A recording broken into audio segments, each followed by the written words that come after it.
نحمد الله العظيم ونصلي ونسلم على الرسول الكريم أما بعد. قال الله تعالى في كلامه القديم والفرقان الحميد: أعوذ بالله من الشيطان الرجيم. بسم الله الرحمن الرحيم. فألقيه في اليم ولا تخافي ولا تحزني إنا رادوه إليك وجاعلوه من المرسلين. صدق الله العظيم. புகழ் அனைத்தும் அல்லாஹ் ஒருவனுக்கே உரித்தாகட்டும். அன்பிற்குரிய ஜமாத்தார்களே, இன்றுடன் 14வது நோன்பு, 15வது தராவீஹ், குர்ஆனில் 20 ஜுசுக்களை நிறைவு செய்திருக்கின்றார்கள் இமாம் அவர்கள். 20 ஜுசுக்களை நாம் வேத வரிகளை செவி வழியாகவே கேட்டிருக்கிறோம், நின்று கேட்டிருக்கிறோம். அதுதான் இங்கே ஹைலைட். அல்லாஹ்வுடைய வார்த்தைகளை, கலாம் ஷரீஃபை கால் கடுக்க நாம் நின்று கேட்டிருக்கிறோம்.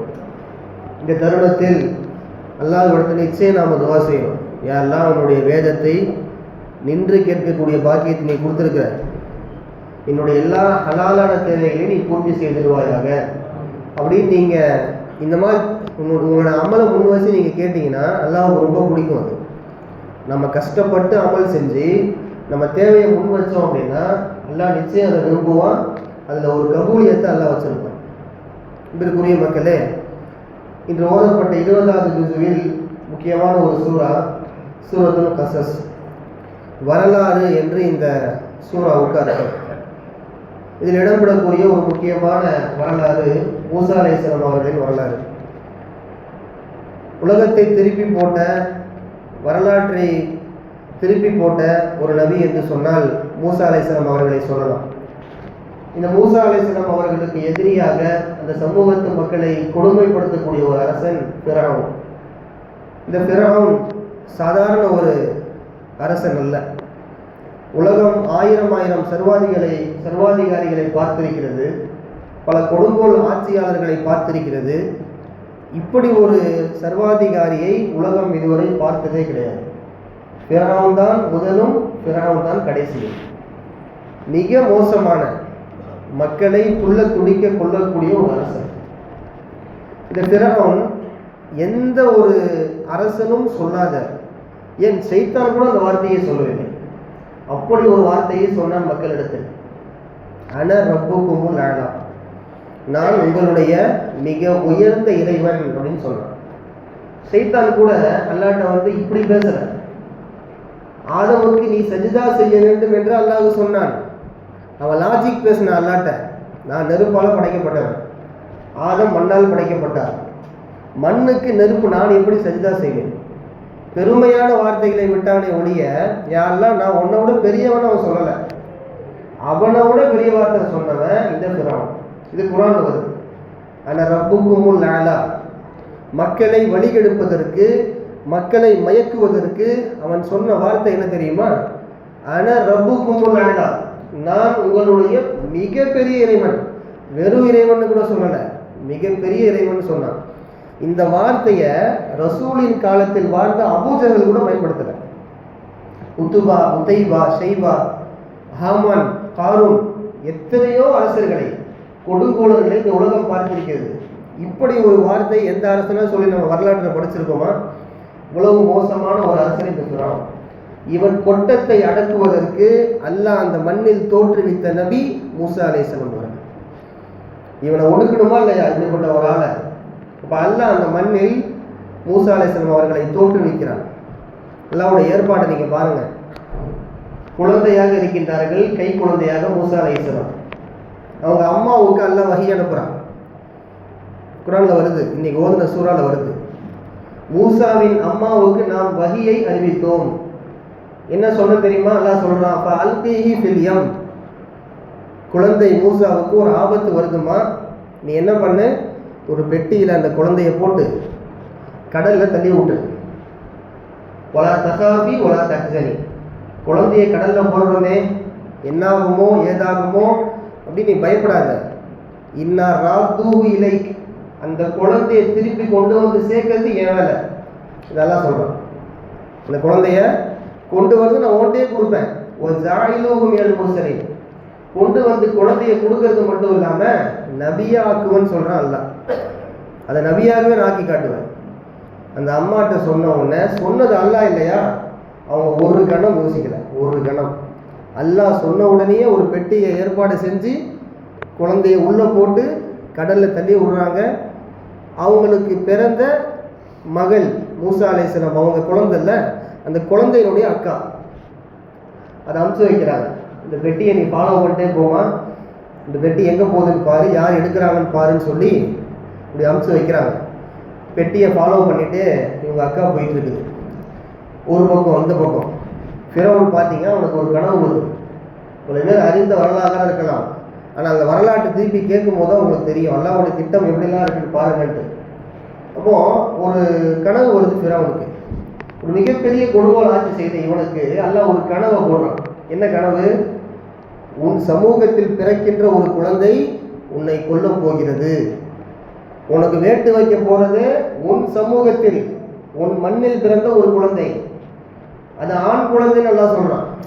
அவன் கனவுல வந்த விஷயம் இது. இந்த ஃபிரௌனுக்கு பயங்கரமான ஒரு அதிர்ச்சி. என்ன பண்ண போறது?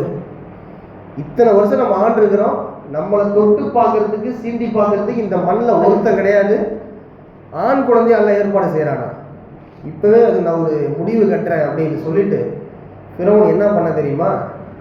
இந்த ஊர்ல ஆண் குழந்தை இருந்தால் தானே பிரச்சனை, அது எந்த குழந்தைன்னு தெரியல. அப்ப பிறக்கிற ஆண் குழந்தைய ஃபுல்லா கொள்ளுவோம். பிறக்கிற இந்த ஊர்ல எந்தெந்த தாய்மார்களுக்கெல்லாம் ஆண் குழந்தை பிறந்திருக்கும் அது எல்லாத்தையும் நான் கொள்றேன். பாத்தீங்களா, குழந்தைய கொள்ற அளவுக்கு சர்வாதிகாரம். ஒரு கல் நெஞ்சக்காரன் அவன். எங்கெல்லாம் ஆண் குழந்தை யார் வீட்டிலெல்லாம் பிறந்திருக்கோ அல்லது குழந்தை இத்தனை வயசுல இருக்குதோ எல்லாரையும் கொண்டு தீக்கிறான் ஃபிரௌன். எல்லாரையும் கொள்றான், ஒருத்தன் விடாம எல்லா குழந்தையும் கொள்றான். இது குர்ஆன் அல்லாஹ் வந்து இப்படி சொல்லுவான், யுதப்பிஹூன அப்னாஹும் வயஸ்தஹீன நிசாஹும். அங்கு வாழ்ந்த ஆண் மக்களை அவர்கள் கொன்றார்கள், பெண் மக்களை விட்டு விட்டார்கள். ஃபிரௌனுடைய ஏற்பாடு. சூழ்ச்சிகளுக்கெல்லாம் சூழ்ச்சிக்காரன் அல்லாஹ், அதை அவன் விளங்கவில்லை. இப்போ அல்லாஹ்வுடைய ஏற்பாட்டை பாருங்க. இந்த பெட்டியை வந்து இப்படி அமுச்சு விட்டாங்க, பெட்டி போயிட்டு இருக்குது, சகோதரி போயிட்டு இருக்கிறாங்க பெட்டியை நோக்கி. இந்த பெட்டி போய்கிட்டே இருக்குது. ஒரு கட்டத்தில் பார்த்தீங்க அப்படின்னா ஒரு பெரிய மாளிகை, அது மாளிகைன்னு சொல்ல முடியாது, ஒரு கிட்டத்தட்ட உலகத்தில் இருக்க சொர்க்கம்னு சொல்லலாம். உலகத்தில் பிறவும் செஞ்சு வச்சு சொர்க்கம்னு சொல்லலாம். அப்படிப்பட்ட ஒரு மாளிகை. அவன் நினைத்த எல்லா பொருளுமே உள்ள கிடைக்கும். கனிவருக்கங்கள், தோட்டங்கள், துறவுகள், இடையில 6 வேற ஓடுது. ஒரு பணக்கார வீட்டை நம்ம இன்னைக்கு பார்க்குறோம், அவன் நினைச்சா என்ன வேணா பண்ணலாம். அன்னைக்கு வாழ்ந்த பணக்காரன் ஃபிரௌன். இப்போ அவன் மாளிகைக்கு இடையில உள்ள 6 ஓடுது. இந்த 6உடைய கனெக்ட் எங்கேருந்து திரும்ப வருது? இவங்க அனுப்பிச்சு விட்டாங்களா கடல், இந்த கடலுடைய ஓரத்தில் கரையில் தான் ஃபிரௌனுடைய மாளிகை இருக்குது. அப்போ இந்த பெட்டி போய்கிட்டே இருக்குது. போன பெட்டி கடைசியில் பார்த்தீங்கன்னா அந்த மாளிகை வழியாக ஓடக்கூடிய ஆறு இருக்கா இல்லையா, அந்த ஆற்றுல அந்த பெட்டி போகுது. இதை ஃபாலோ பண்ணிட்டு அந்த சகோதரி போயிட்டே இருக்கிறாங்க. அல்லாஹ்வுடைய ஏற்பாட்டை பாருங்கள். ஆண் குழந்தைய ஒரு பக்கம் கொண்டுட்டு இருக்கிறான், பெட்டிக்குள்ளே பார்த்தா ஆண் குழந்தை எங்கே போகுது? ஃபிரௌனுடைய அந்த சதிகாரனுடைய வீட்டுக்குள்ளேயே போகுது. அப்போ பணிப்பெண்கள்லாம் பார்த்துட்டு பெட்டியை கொண்டு வந்து கொடுக்குறாங்க. யாருக்கிட்ட? ஃபிரௌனுடைய மனைவி கிட்ட. அந்த மனைவி திறந்து பார்த்தவொடனே அவங்களுக்கு சந்தோஷம். ஏன் இந்த சந்தோஷம்? ஏன்னா ஃபிரௌனுக்கும் ஆசியா அம்மாவுக்கும் குழந்தை கிடையாது, குழந்தை இல்லை. குழந்தை இல்லாததுனால குழந்தைய பார்த்தோன்னே சந்தோஷம். அதுவும் ஆண் குழந்தை அப்படின்னா ஒரு பெரிய இஷ்கு, அது மீதான ஒரு பாசம். ஃபிரௌனுக்கு அதிர்ச்சி. இப்போதான் ஆண் குழந்தை எல்லாத்தையும் நான் காலி பண்ணிட்டு வரேன், இங்கே வந்தது ஆண் குழந்தையா இருக்குது, இது இருக்கக்கூடாது, இது இருக்கக்கூடாது அப்படின்னு அவனுக்கு ஆச்சரியத்துக்கு மேலே ஆச்சரியம். நம்ம ஒரு பண்ணிட்டு இருக்கிறோம், அது ஒரு சைடு போயிட்டு இருக்குது அப்படின்னு ஆச்சரியப்பட்ட ஃபிரௌன் அவங்க தடுத்துட்டாங்க. அந்த அம்மா, ஃபிரௌனுடைய மனைவி ஆசியா அம்மா சொல்லிட்டாங்க, குர்ரத்து ஐனி லீ வலக், இந்த குழந்தை இருக்குது, நமக்கு குழந்தை பிறக்கலை, இந்த குழந்தையாவது நம்ம வச்சுக்கலாம், உங்களுக்கு எனக்கு கண் குளிர்ச்சியாக இருக்கும், சந்தோஷமாக இருக்கும், எல்லா தப்புக்கு நூறுவோம், அதை நீ கொன்றாத, உலகத்தில் நீ இந்த மண்ணில் கொண்ட மாதிரி இந்த குழந்தையை கொன்றாத, இதை மட்டும் விட்டுறேன், நமக்கு ரொம்ப சந்தோஷமாக இந்த குழந்தை இருக்கும் அப்படின்னு இந்த அம்மா சொல்லிடுறாங்க. சரி குழந்தை போட்டு, ஒரு குழந்தை தானே, ஊரில் உள்ள எல்லா குழந்தையும் நம்ம கொண்டுட்டோம், இந்த குழந்தை நம்ம என்ன பண்ணிட போகுது அப்படின்னு ஃபிரௌனை அல்லாஹ் நினைக்க வைக்கிறான். அவன் நினைக்கல, இது அல்லாஹ்வுடைய ஏற்பாடு. அவன் மைண்டை எல்லாம் மாத்துறான். மனைவி சொல்லிட்டாங்க, இதை கேட்கலாம், இதை விட என்ன இருக்குது? குழந்தைய வளர்க்குறான், குழந்தை வளருது, நாளைக்கு அவனுக்கு வேட்டு வைக்க போற மூசா அலைஹிஸ்ஸலாம் அவர்களை சோறு போட்டு வளர்க்கிறான் ஃபிரௌன். இதுதான் ஹைலைட்டாங்க. எந்த குழந்தை அவனுக்கு வேட்டு வைக்க போகுதோ, எந்த குழந்தை, எந்த நபி அவனுடைய கொட்டத்தை அடைக்கப் போகின்றதோ, அவன் ஆட்சியை முடிவுக்கு கொண்டு வர போகிறதோ, அந்த குழந்தையை அவன் அழகாக வளர்க்கிறான். எல்லா வித பொருட்களையும் வாங்கி கொடுத்து, ஏன்னா அது தத்தெடுத்த குழந்தை இல்லையா, மனைவி ஆசைப்படுற குழந்தை.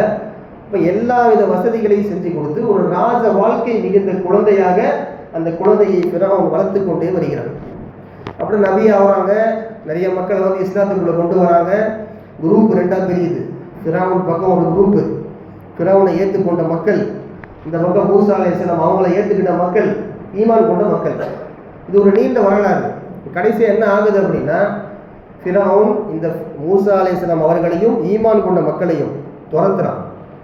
இந்த ஊரில் இருக்கக்கூடாது, இருந்தால் என்ன ஏற்றுக்கணும், அப்படின்லாம் உங்களுக்கு கொள்ளுவேன் அப்படின்னு சொல்லி பெரிய சவால். மூசா அலைஹிஸ்ஸலாம் வளர்ந்துட்டார், பெரிய நபி, ஒரு வாலிபன், ஒரு பெருங்கொண்ட கூட்டம் பின்னாடி இருக்குது.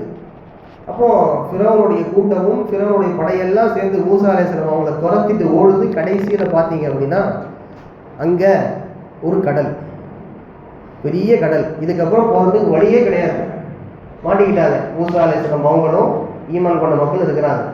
பின்னால் பார்த்தா இவங்களை விட பெரிய படம் வந்துட்டு இருக்குது, லட்சக்கணக்கான மக்கள் ஓடி வந்துட்டு இருக்கிறாங்க. அவங்க யார்? ஃபிரௌனுடைய படைகள்.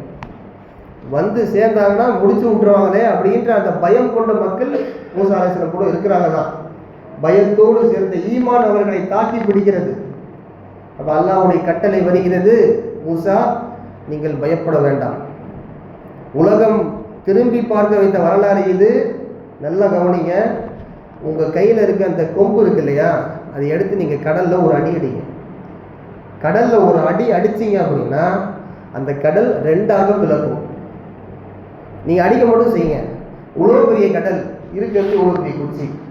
இந்த குச்சி எப்படி கடலை பிளக்கும்னு பார்க்காதீங்க. கடலை படைச்சவன்லாம், குச்சியை உருவாக்கினவன்லாம், அடிக்க சொல்கிறது அல்ல. அவனால் எதுவும் சாத்தியம், அவனால் எதுவும் சாத்தியம். அடிக்கிறது வேணால் இத்தனோட குச்சியாக இருக்கலாம், அடிக்க சொன்னது அல்ல இல்லையா. அடித்த உடனேயே கடல் ரெண்டாக பிழைக்கிறது. இந்த பக்கம் ரைட் சைடு, இந்த பக்கம் லெஃப்ட் சைடு, ரெண்டு பக்கம் இப்படி பொழுது கடல் நின்னா எப்படிங்க இருக்கும்? கொஞ்சம் அதுக்குள்ளே நீங்கள் போயிட்டு வாங்க. பொழந்து நிற்கிது கடல். இடையில பார்த்தா கடலுடைய தரை தெரியுது. அந்த தரைக்குள்ளே இறங்கி ஓடுங்க மூசா, அந்த பக்கம் வழி தெரியும். அந்த வழியில் நீங்கள் ஏறிடுங்க, நீங்களும் உங்கள் கூட்டமும் ஏறிடுங்க. உங்களை ஃபாலோ பண்ணி ஃபிரௌனும் ஃபிரௌன் கூட்டமும் பின்னாடியே வரும்.